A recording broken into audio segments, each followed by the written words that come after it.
Hello YouTube, this is Vetra Wallace back again. I just want to give a quick update. I did get my papers in the mail from San Francisco UC Hospital, and I was able to turn my paperwork in to the doctor to order my test. I am so happy about that. I don't know what's gonna happen, how these appointments are gonna come out, but I'm hoping that everything is gonna go smooth.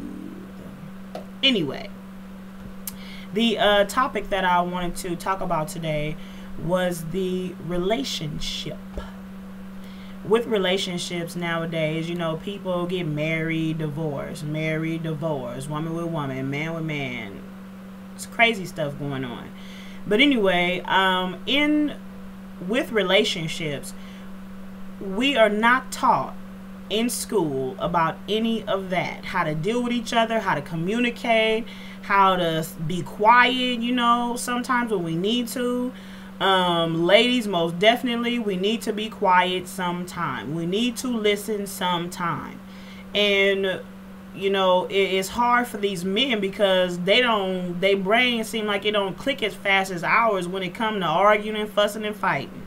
You know, some of them can be, you know, very aggressive with their conversation, but when it comes to us nitpicking and nagging, ladies, stop. You know, think about what you need to say. You know, when you're talking to them, get out your feelings, get out of your feelings. Let them know what the situation is, and then allow them to soak it up and then come back to you with how they're going to deal with the problem. And then fellas, if you have, you know, a female that is a nagger or, you know, talk too much and all that stuff, let her know to stop. You know, because it comes a time where, you know, it's like pushing buttons, you know, and male and female both do that, and what you shouldn't do. You know, it causes resentment in the relationship, and, you know, with that, it's like a form of control because you know how this person is going to, you know, react. You constantly, you know, use these tools to, you know, bait the person, and it's not cool at all. Another thing, that book that Steve Harvey had out, Act Like a Lady and Think Like a Man, I don't really know about that. I think we as women need to stay in our role, you know, but we do have to consider them, their feelings, even though years ago, up until maybe about 6 years ago, 7 years ago, I figured men didn't have feelings. You know, because of the way that I've seen so many women get dogged by men. And although women do the same thing too, you know, but we notice how men do women. And nowadays women is, you know, fed up, and it's like the shoe is on the other foot now sometimes. But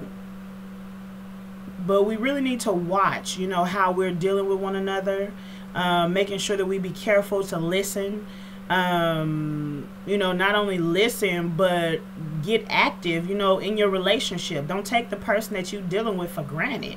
You know, when you taking that person for granted, it's like you opening the door for somebody else to come in and, you know, with a cute smile and, you know, roses or, you know, a little bitty gift or even a compliment.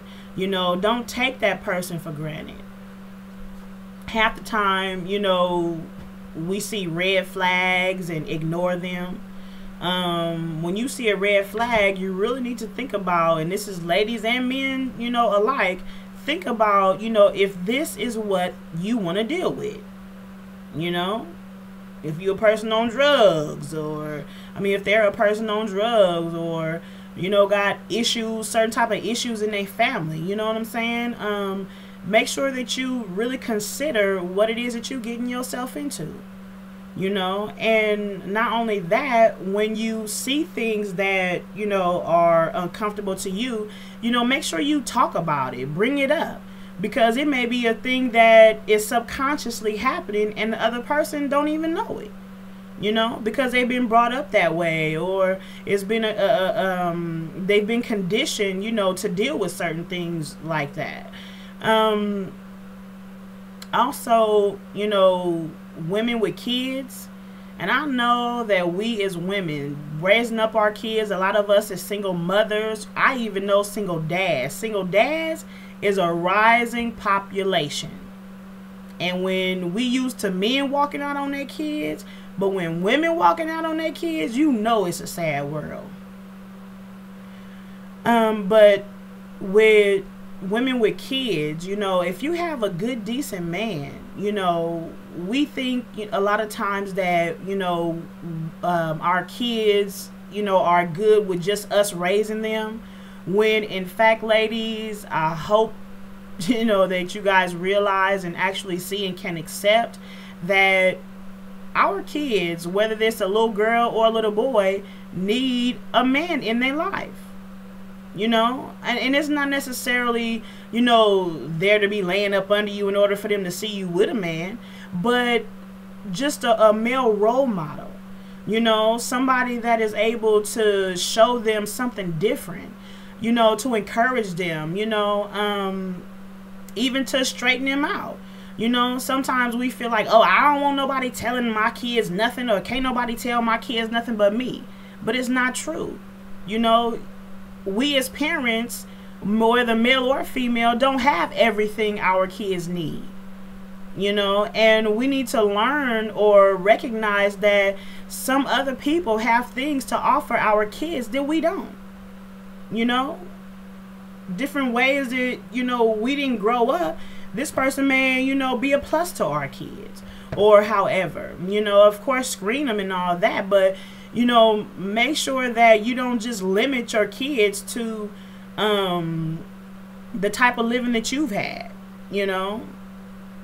So just, I would say, think about it, you know, because we a lot of times are not in the, you know, right frame of mind when it comes to somebody telling our kids something. And when other people, you know, are talking to them or telling them the right thing, we get offended or defensive, when in fact we need to, you know what I'm saying, allow the person to do that, because they need to be able to respect people outside of your household, you know. And that's a big problem with a lot of our kids today. You know, my mama, she got my back, or my mama gonna come to my rescue. And, you know, like the kids playing two ends against the middle because, you know, of our hearts being involved. You know, we need to let our heart go and let our mind, you know, take control sometime and be like, look, this kid do need some straighten out. He needs, or she needs to be straightened out, you know. But enough about that. Also, you know, dealing with long distance relationships. I think for me right now, it is a really, really wonderful thing. Because it's allowing me to get to know someone without being physical. I don't know who's going to receive that, but for me right now, it's okay. And if you're doing it, maybe, you know, try to keep it interesting. Maybe send some, you know, a few emails one day, pictures another day, maybe, you know, have lunch over the phone, you know, you and him, excuse me, you and him, maybe get the same type of food and eat it, you know, while talking on the phone, or a video chat, or, you know, something like a little video date. A game of 20 questions that could last like a week, you know. Maybe get 2 questions a day, you know, from each person, and go back and forth like that. I've been, you know, trying to get to know people. You know, as I mentioned before about red flags, a lot of times, you know, in the past, I have, you know, just totally ignored red flags. And when we do that, we're basically putting ourselves in situations that we shouldn't be in. You know, things later on that will cause us a problem.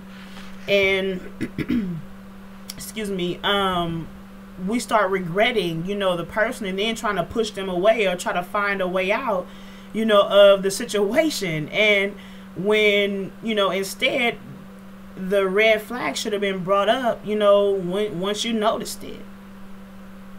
So being forward, being honest, being open, is key points. One of the most important is communication. If you cannot communicate with a person, then there's no reason that you should really be together. I mean, some people have the sexual communication, or some people, they like to laugh and joke all the time, when they're, around each other, and not be all that serious. But when it comes down to actually talking to a person, getting inside a person's head, you have to have just an open mind, because you never know what's going to come out of the other person. In my opinion, you really shouldn't have no expectations, because you don't know the person. Some people live 20, 30 years, in a marriage and don't know each other. So always communicating, open communication, was very important. Talking about things that are going on, in your life at the present. Also with the past, because sometimes the past, affects us in the negative today, with trust issues and being abused verbally, mentally, emotionally, and you got some type of drawbacks and walls up, and with walls coming to mind, my stuff was so thick, I had to pray and ask God, Lord, I need to be able to feel again. I had been through things that caused me to put so many walls up. A man couldn't get no more than the surface with me, and it took a while, but it was nothing but God that helped me, be able to realize that I wasn't going to be able to love or to receive love until I was able to love. And that was getting to understand where it was that my hurt began, where the root of the cause, came from. And after I understood that, it's like God allowed the layers to be peeled back one by one. And once that happened, I noticed that I became more freer. I became happy. I became able to express myself more, wanting to experience more, wanting to trust, wanting to,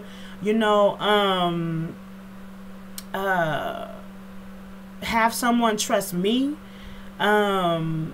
So it really is, a wonderful thing when you allow yourself to come from up under the heavy loads that have been dumped in your lap, getting from up under your past, because it causes so much anguish, for you to be stiff, not honest. It's like you're hiding, behind someone that's not even really you. Because you're so afraid to step out there because you're going to be hurt. So my little tip, for today is allow God to heal you. If you don't pray, I don't really know what to say about that. But for those of you that do pray, allow God to heal you. And allow him to start, like I said, peel back the layers of the past so that you can surface. You don't have to live in the past. So, I don't know. My time is almost up. My mouth is so full, and I have so much to say about that because I have been through it. But what I'm going to do is actually continue talking about it in the next clip, because I know these are only 15 minutes long. And so what I'm going to do is start another video today. All right, so I will see you in a few moments. Thank you.